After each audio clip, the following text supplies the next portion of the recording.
Do you know the most powerful thing in your body? ಗೊತ್ತಿಲ್ಲ. Your thought. But ಆ ಥಾಟಿಗೆ 1000 times energy ಕೊಡೋದು ಯಾರು ಗೊತ್ತಾ? ಶೂನ್ಯ. ನೋಡಿ, ನಮ್ಮ ಹಳ್ಳಿ ಕಡೆ ಹೇಳ್ತಾರೆ, ಹೆಣ್ಣನ್ನ ನೋಯಿಸ್ಬೇಡ. ಯಾಕೆ ಗೊತ್ತಾ?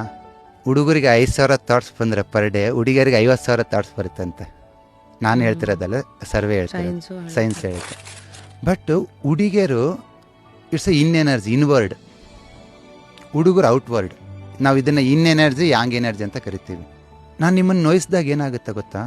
Because you are obviously inward energy ಇರೋದ್ರಿಂದ ಯು ಗೋ ಟು ಡೀಪ್. ಶೂನ್ಯಕ್ಕೆ ಹೋಗ್ತೀರ. ಈ ಪೂಜೆ ಮಾಡ್ತಾರಲ್ಲ, ಲಿಂಗ ಪೂಜೆ ಅದೆಲ್ಲ, ಅವರು ಅಷ್ಟೇ ಡೀಪ್ ಶೂನ್ಯಕ್ಕೆ ಹೋಗ್ತಾರೆ. ಯಾವಾಗ ನೀವು ಶೂನ್ಯಕ್ಕೆ ಹೋಗ್ತಿರಲ್ಲ, ನಿಮ್ಮ ಥಾಟ್ಸಿಗೆ ಪವರ್ ಬಂದ್ಬಿಡುತ್ತೆ. 1000 ಟೈಮ್ಸ್ ಪವರ್ ಬರುತ್ತೆ. ಇದೊಂಥರ ಸೈನಸೈಡಲ್ ವೇವ್ ಮೇಡಮ್. ಬೆಳಿಗ್ಗೆ ಎಲ್ಲ ಕೆಲಸ ಮಾಡ್ತೀರಾ, ರಾತ್ರಿ ನಿದ್ದೆ ಮಾಡ್ತೀರಾ. ನಿದ್ದೆ ಮಾಡೋದ್ ತಡ ಶೂನ್ಯಕ್ಕೆ ಹೋದ್ರ ಮತ್ತೆ ಬೆಳಿಗ್ಗೆ ಎದ್ದಾಳಾಗ ಎನರ್ಜಿ ಬರ್ತೈತೆ. ರಾತ್ರಿ ನಿದ್ದೆ ಮಾಡಬೇಡಿ, ಬೆಳಿಗ್ಗೆ ಎದ್ದಾಳಕ್ಕೆ ಎನರ್ಜಿ ಇರ್ತೈತಾ? ಇರಲ್ಲ. ಯಾಕೆ ಎನರ್ಜಿ ಇಲ್ಲ? ನಿದ್ದೆ ಮಾಡಿಲ್ಲ, ಶೂನ್ಯಕ್ಕೆ ಹೋಗಿಲ್ಲ. ನೀವೆಷ್ಟು ಮೇಲಕ್ಕೆ ಹೋಗ್ತಿರೋ ಅಷ್ಟೇ ಕೆಳಗೆ ಹೋಗ್ಬೇಕು, ಅವಾಗೇ ಎನರ್ಜಿ ಬರೋದು. ಫುಲ್ ವಿಡಿಯೋನ ನೋಡಿ ಆನ್ ರ್ಯಾಪಿಡ್ ರಾಶ್ಮೀಸ್ ಯೂಟ್ಯೂಬ್ ಚಾನಲ್.